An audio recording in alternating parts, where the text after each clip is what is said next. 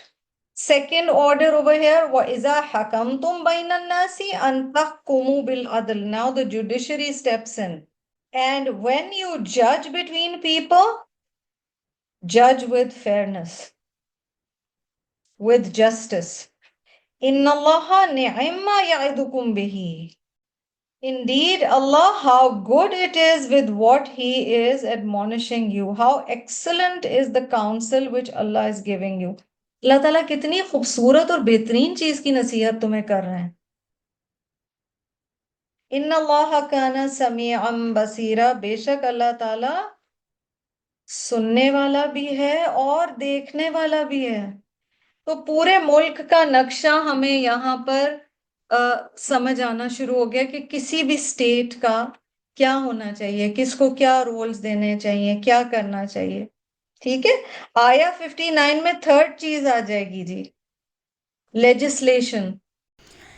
يا أيها الذين آمنوا أطيعوا الله وأطيعوا الرسول وأولي الأمر منكم فإن تنازعتم في شيء فردوه إلى الله ورسول إن كنتم تؤمنون بالله واليوم الآخر ذلك خير وأحسن تأويلا. اے لوگوں جو ایمان لائے ہو، اطاعت کرو اللہ کی اور اطاعت کرو رسول کی اور ان لوگوں کی جو تم میں سے صاحب امر ہوں. پھر اگر تمہارے درمیان کسی معاملے میں نزاع ہو جائے تو اسے اللہ اور رسول کی طرف پھیر دو اگر تم واقعی اللہ اور روز آخر پر ایمان رکھتے ہو. یہی ایک صحیح طریقہ کار ہے اور انجام کے اعتبار سے بھی بہتر ہے. Believers, obey Allah and obey the Messenger and those from among you who are invested with authority. And then, if you were to dispute among yourselves about anything, refer it to Allah and the Messenger, if you indeed believe in Allah and the last day. That is better and more commendable in the end. جزاک اللہ خیرن. اللہ سبحانہ وتعالیٰ کا کہنا میں حکم دیتا ہوں. اللہ سبحانہ وتعالیٰ کا کہنا کہ میں حکم دیتا ہوں. احادیث ہمیں بتاتی ہیں کہ قیامت کی نشانیوں میں سے ایک یہ ہوگی کہ ایک وقت ایسا آئے گا جب ذمہ داریاں پوری نہیں کی جائیں گی اور ذمہ داریاں انہیں نہیں دی جائیں گی جو ان کو ڈیزرو کرتے ہیں. So there are very far reaching effects of giving responsibilities to those who deserve them. اس کی جو definition آتی ہے اس میں ہے نا کلو ودیعت امانہ، everything you've been given is امانہ، یہ ہمیں بتایا جاتا ہے. تو ڈیوٹیز لوگوں کو وہ دیں جو اس کے اہل ہوں. ہر کام جو دیا جاتا ہے وہ امانت ہے. یہ تو ہم اسٹیٹ کے لیول پہ بات کر رہے تھے کہ ان آیات میں بات ہے، اور یہ بھی ذہن میں رکھیے مدینہ کی اسٹیٹ اسٹیبلش کرنے کے لیے احکام دیے ہیں. تو اس میں ظاہر ہے جس کا جو رول تھا، جو زیادہ اچھی چیز کر سکتا تھا، اسی طرح سے نبی اکرم صلی اللہ علیہ وسلم نے ہمیشہ فیصلے کیا. اور یہی چیز یہاں پر بتائی جا رہی ہے، اور اس کے بہت فار ریچنگ افیکٹس ہیں. حاکم جو ہوتا ہے وہ لیڈر آف دا نیشن ہوتا ہے. ججز ہوتے ہیں جو ڈفرینٹ سچویشنز کو جج کر رہے ہوتے ہیں. اور پھر لیجسلیشن یعنی شرعی لاز آتے ہیں جو کہ اسٹیبلش کرنے چاہیے کہ ملک میں وہی لاز ہوں جو اللہ سبحانہ و تعالیٰ کے دیے ہوئے لاز ہیں۔ آپ دیکھیں کہ آج کے دور میں ہمیں یہ چیز کم ہوتی ہوئی نظر آ رہی ہے۔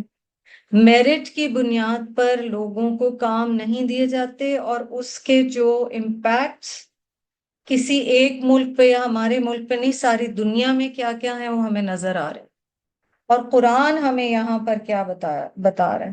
امانات میں کسی کی بھی اوپر امانت ہو سکتی ہے، اور اس کا خیال رکھنا ہمارے فرائض میں سے ہے۔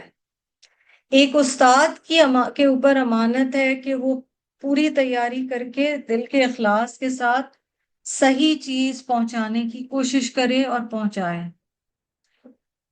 ایک شاگرد یا طالب علم کے اوپر امانت ہے کہ اسے جو دیا جا رہا ہے اس کو وہ لائٹلی نہ لے، جو اسے کام کہا جا رہا ہے وہ اس امانت کو پورا کرے۔ شوہر کے اوپر امانتیں ہیں، بیوی کا خیال رکھنا، اس کا نان نفقہ، اس کی جسمانی ضرورت پوری کرنا، اس کی جذباتی ضرورت پوری کرنا، اس کے کھانے پینے کا all things مٹیریل خیال رکھنا، اس کو پروٹیکٹ کرنا۔ بیوی کے اوپر بھی امانت ہے، وہ اپنی عزت اور عصمت کی حفاظت کرے گی، وہ بچوں کی اچھی تربیت کرے گی، وہ شوہر کے کیے ہوئے وعدوں کو نبھائے گی۔ شوہر اور بیوی ایک دوسرے کو جو باتیں کرتے ہیں وہ راز اور امانتیں ہوتی ہیں۔ عالم دین، گورنمنٹ آفیشلز، آپ کو اور میرا کوئی بھی جاب ہے، کوئی بھی کام دیا گیا ہے، کوئی رسپانسبلٹی دی گئی ہے، وہ سب ہم پہ امانتیں ہیں۔ آپ کو یاد ہوگا حضرت عثمان بن طلحہ رضی اللہ عنہ ان صحابی کا نام ہے جنہیں اس دور میں ان کی فیملی کو کعبہ کی کنجیاں دی گئی تھیں، اور آج تک اسی خاندان میں کعبہ کی جو کیز ہیں، کنجیاں ہیں، وہ اسی خاندان میں ہیں۔ قرآن میں سورۃ الانفال آیا 58 میں آتا ہے نا کہ اللہ تعالیٰ خیانت کرنے والوں کو پسند نہیں کرتے۔ ایک حدیث میں آتا ہے کہ رسول اللہ صلی اللہ علیہ وسلم نے فرمایا، اس میں ایمان نہیں جس میں امانت نہیں، اور اس کا دین نہیں جس میں عہد کی پابندی نہیں۔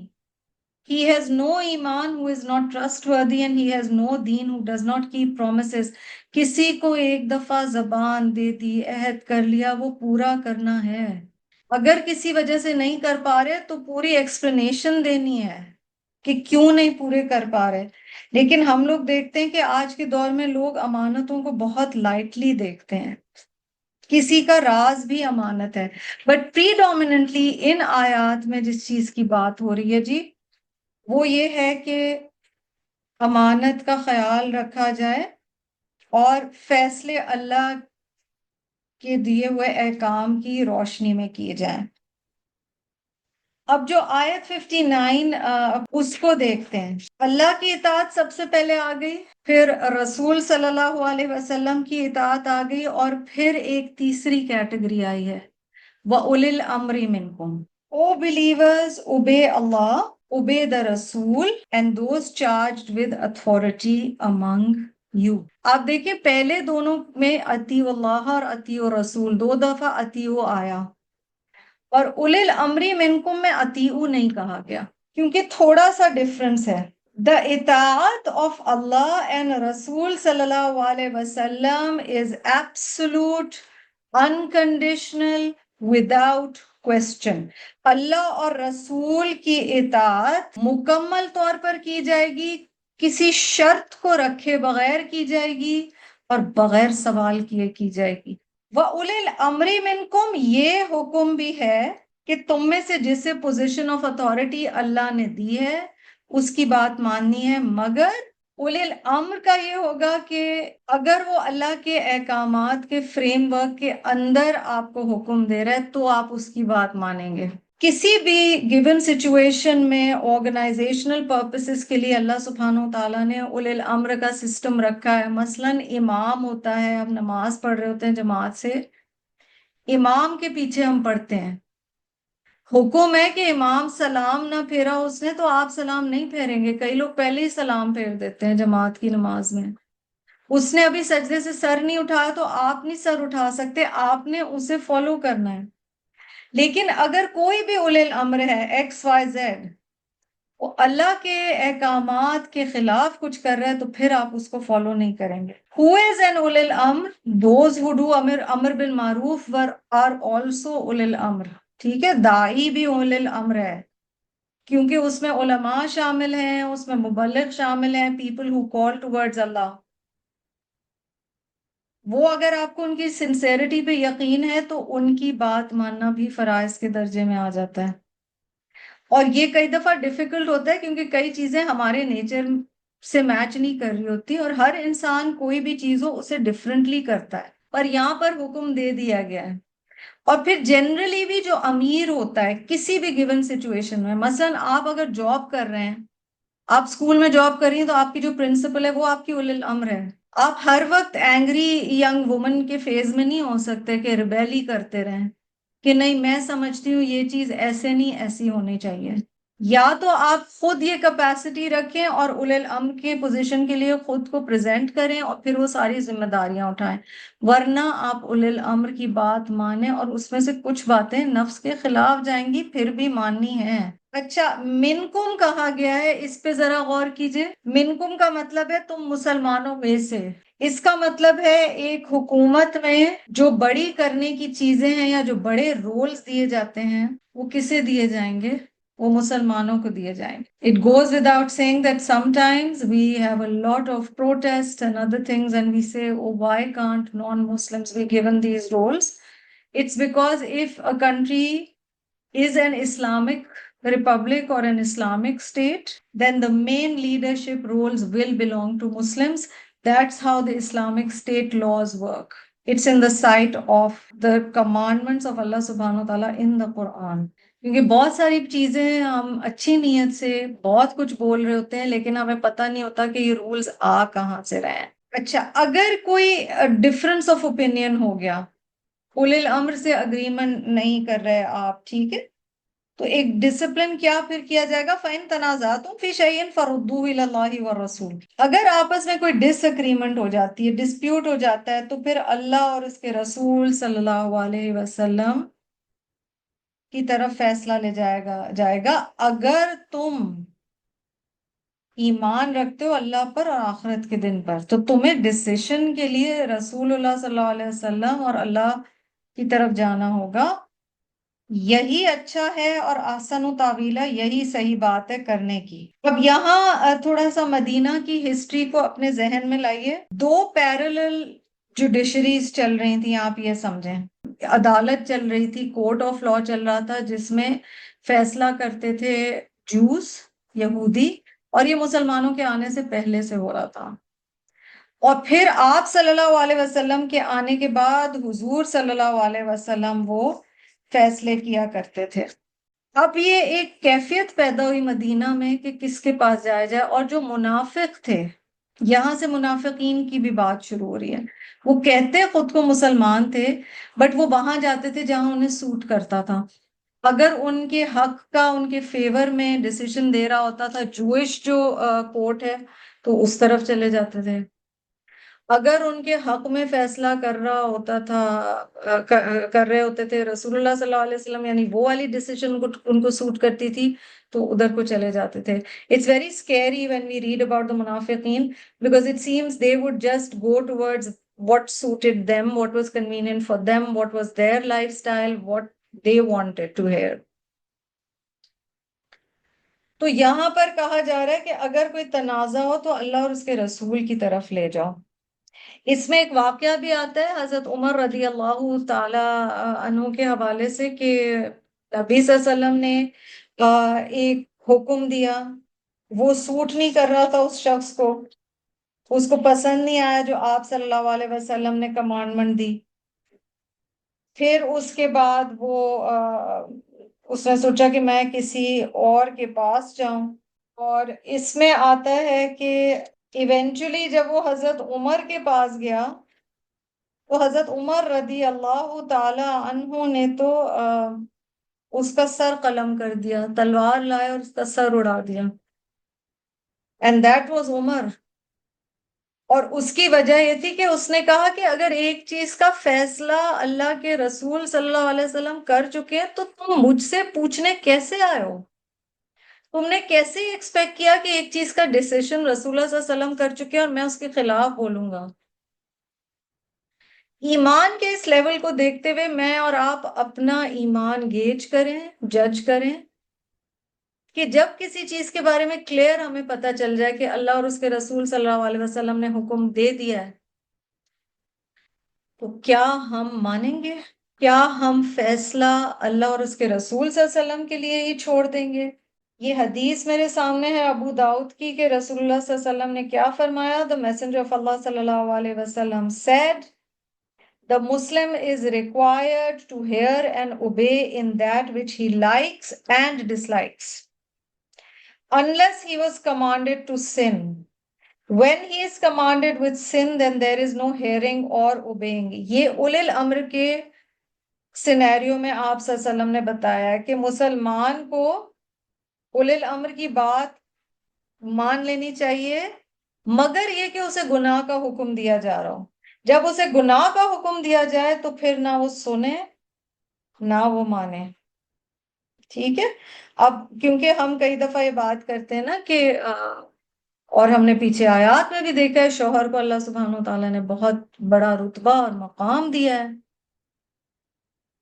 تو ہم کہیں کہ شوہر نے کہا ہے کہ یہ والا حکم اللہ کا آپ نے نہیں ماننا ہے۔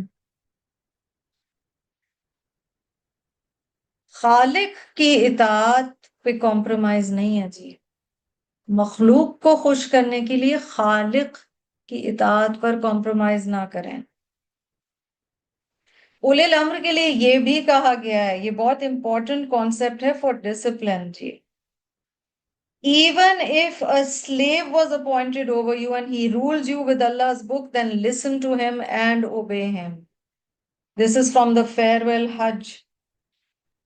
اور مسلم میں یہ حدیث آتی ہے۔ ایک اور حدیث مسلم کی، whoever obeys me obeys Allah and whoever disobeys me disobeys Allah. Whoever obeys my commander obeys me and whoever disobeys my commander disobeys me.